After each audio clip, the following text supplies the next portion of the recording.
जय जगन्नाथ। जागर कथा कहीं जिते आसी थाए देवदेव महादेवंकर कथा आज्ञा ये जागर कौन पर पालन करा जाय थाए किए किपरि भाव में पालन करी कौन फल प्राप्ति होती समस्ते जानिबा कथा आज्ञा। वंदे देव उमापतिशुर गुरु वंदे जगत कारणम वंदे पन्नग भूषणम मृगधरम वंदे पशूनां पति वंदे सूर्य शशांक वह्निनयनम वंदे मुकुंद प्रिया वंदे भक्तजनाश्रयंच वरदम वंदे शिवशंकर। शिवशंकरंकर आविर्भाव प्राकट्यर दिवस होछि महाप्रभुंकर महाशिवरात्रि बोली कह जाय। महाशिवरात्रि रात्रि होछि तीन प्रकार वर्णना करा जायछि कौन ना कालरात्रि महारात्रि मोहरात्रि। ये कालरात्रि रही महारात्रि रही मोहरात्रि रही। ये जो महारात्रि ये संपूर्ण भाव में देवदेव महादेवंकर प्राकट्य कहीं तीन प्रकार कहीं ब्रह्मा विष्णु महेश्वर ये तीन प्रकार तत्व जेपरी भाव से भाव में रात्र को मध्य तीन भाग में विभक्त करा जायछि। ये रात्र रे जी जहाँ करि थाए आज्ञा जानतु न जानतु से जदि शिवदेव महादेवंकर उपासना करि थाए ताहले निश्चित भाव में फल प्राप्ति होता है। जड़े व्याध तार शिकार करने को जाइथिला से जानी ना से दिन जागर से कौन कहीं व्याध शिकार कले तार प्रतिपोषण होता है किंतु चलीगला शिकार बुली बुली बुली बुली से दिन दिन सारा किसी खाईनी कि जल मध्य ग्रहण करनी रात्र को अपेक्षा कला कि राति हो गले कौन सी हरिण को शिकार करिकी नहीं जीव वृत्तिम पोषे कुटुंब वृत्ति पोषण करने रात्र को अपेक्षा करने किसी जलपात्र धरिकी ऊपर को गला ऊपर से जिते चढ़ीगला से संध्या हो जाइथिला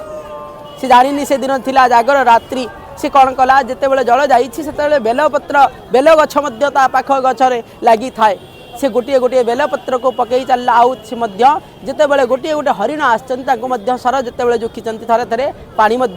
उजाड़ी हो जाइए तले थिबा शिवलिंग उपरे पानी पड़ी चलला भाव तार बदली चलला। गोटे हरिण को क्षमा कला द्वितीय हरिण को क्षमा कला तृतीय हरिण को क्षमा कला ये भाव में 4 प्रहर आज्ञा गोटे कथा आसी था जानी था आज्ञा गोटे दिन में केते प्रहर ना 8 प्रहर दिवा राति को निबिसे 8 प्रहर होता है। से 8 प्रहर रे 4 प्रहर होची राति 4 प्रहर होची दिन से 4 प्रहर सेवा सी करी करी चलला बेलपत्र पकई पकई से किंतु जानी जो सकाळ है तार दिव्य भाव खोलीगला महाप्रभु तांको दर्शन कले से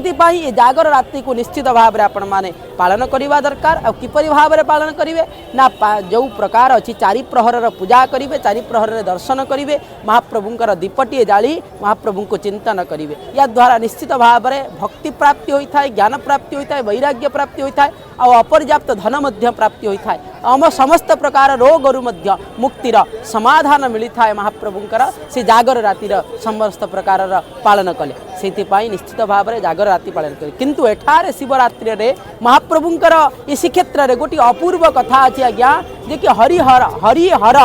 भेट आज्ञा महाप्रभु